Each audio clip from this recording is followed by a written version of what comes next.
Welcome back, everybody, to 31 2000s horror movies for Halloween, where I'm counting down my favorite horror movies from the year 2000 to the year 2009.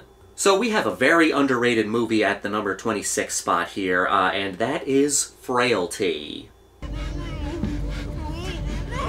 Dad, don't, please! Frailty, one of the most underrated movies to come out of the year 2000s. I have been seeing more people talk about it now, and that's a very good thing, because this is a movie that definitely deserves more attention. The movie was directed by Bill Paxton, may he rest in peace. He also starred in the movie, and Bill Paxton knew how to make a good horror movie. You also have Matthew McConaughey in this movie, so yeah, you got a lot of talent in this movie. But the movie opens with this strange man, played by Matthew McConaughey, going into the office of this FBI agent and telling him the story of this serial killer that no one was ever able to catch. The God's Hand Killer. Listen, this may sound a little bit crazy, but I know who the God's Hand Killer is. Alright, I'll back. And Matthew McConaughey's character confesses that his father was the killer and his brother is now the killer. The bottom line is, the whole movie is essentially a flashback of Matthew McConaughey's character explaining how his father was the God's Hand Killer.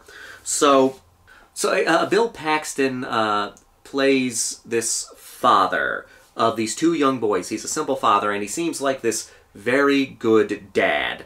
But one day, he wakes his sons up. Like I said, he's a single father, doing the best he can as a single father. One day, he wakes his sons up and says that God came up to him and told him that it's up to them to hunt down demons. And what's happening here is this man is taking his kids and finding these people that he says are demons, and then bringing them back to their house and murdering them. And you can't escape God's wrath!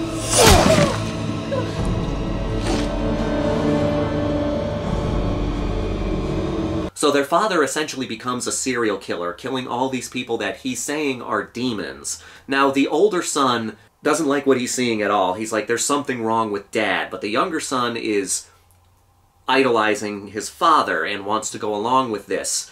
But the younger son sees that it's like, what's happening here is wrong. Like, is Dad crazy, or did God actually talk to him? So it is mostly seen through the, it's mostly done in flashback, but mostly seen from the eyes of the son, Adam. But anyway, so the older son is watching his dad kill people and bringing him and his little brother into this fold of killing people, saying that he's doing the acts of God, and you know, he's trying to find a way out of it, because this is his dad, after all. I mean, his dad and his little brother are all he has, and he's just living this life with his dad going insane, but it's like his dad's insisting that God's telling him to do this, thinking that this is the will of God, saying that these people are demons. And we keep flashing back to the present day, where Matthew McConaughey's character is telling the story of what his family did, and it leads to a fantastic climax.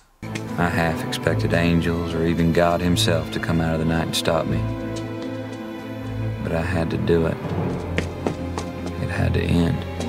Bill Paxton is great in this movie. Like, he is playing this really good dad that has suddenly become a serial killer, and he's so convincing in his acting.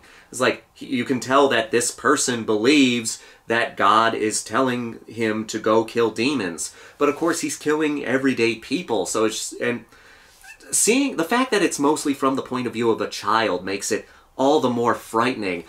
The point of view of a son. This is something that I always... One of the most disturbing aspects of serial killers is a lot of serial killers had families. You know, John Wayne Gacy was married twice. Ted Bundy had a wife. And, like, most of the time, okay, they aren't there when they're doing the killing, but they're finding out that they're related to monsters, and that's an unsettling thought for a fan. Finding out that someone you love is a monster.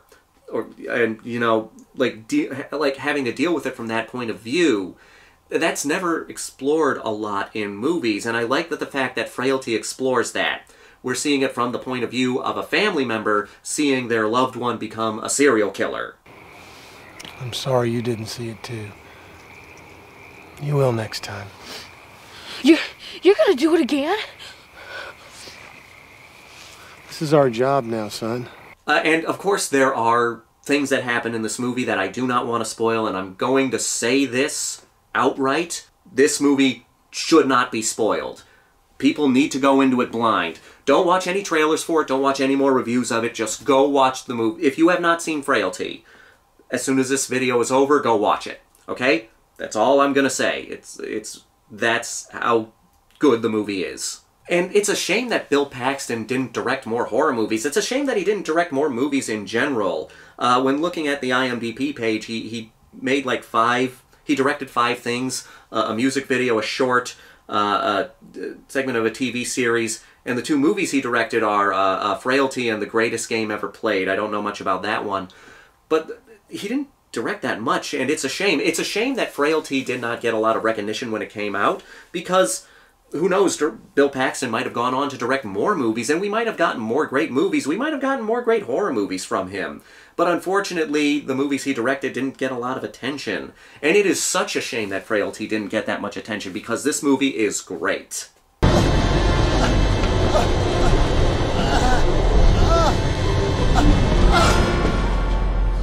You didn't think anyone knew about that, did you?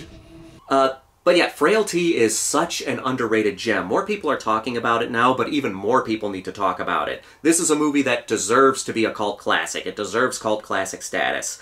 The people who watch this movie love this movie. I can understand Frailty being in the top 5 of someone's list of favorite horror movies from the 2000s. Admittedly, it's not there for me, but it's still a great movie, and I can understand it being much higher on other people's lists. So yeah, Frailty, a great underrated gem from the 2000s that I highly, highly recommend. Seriously, as soon as this video is over and you haven't seen Frailty, once this video is over, go watch Frailty. It's a perfect horror movie to add to your watch list for Halloween. Please, Dad! You'll stay down here until you see the truth. Please! Dad, no! Please! Pray to God, Fenton. Dad, no! Pray for a vision. Please, no! Only he can help you now. No!